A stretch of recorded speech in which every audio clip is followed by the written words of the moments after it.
What's going on, guys? Mr. Young here. Today we're going to be talking about ordering parts against your work order. So we've created a work order. Now it's time to order the parts against that work order.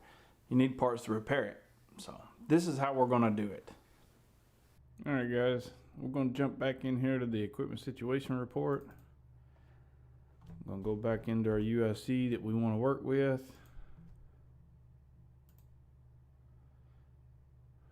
Now we're going to go back down to that piece of equipment that we created a work order for and click on orders.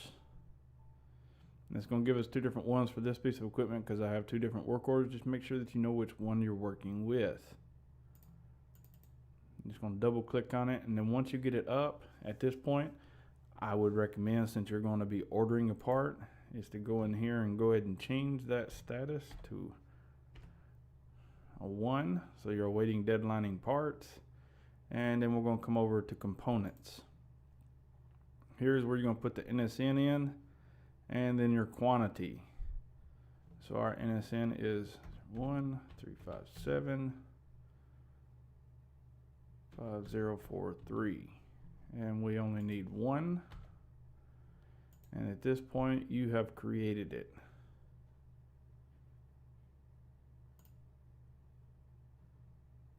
See where we're going to order it from.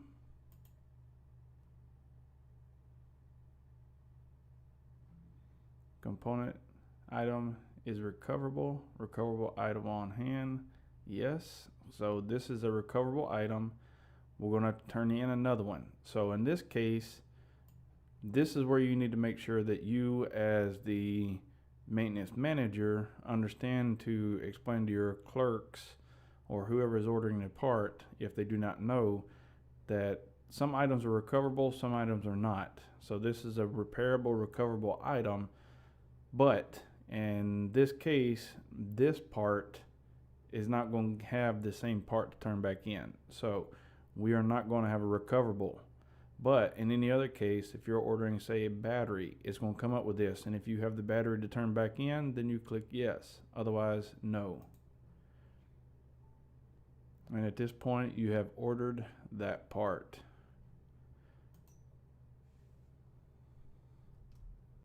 All right, as you can see, it's a pretty simple process. It's just a few steps you got to do. Just make sure that when you're going through this, that you're changing your actual work order status from a B, or C status over to a 1 or K status. That lets whoever's reading this at a higher level than you know what's going on. It saves people like me having to call down to the motor sergeants and say, hey, what's up with this part? What's going on with this piece of equipment?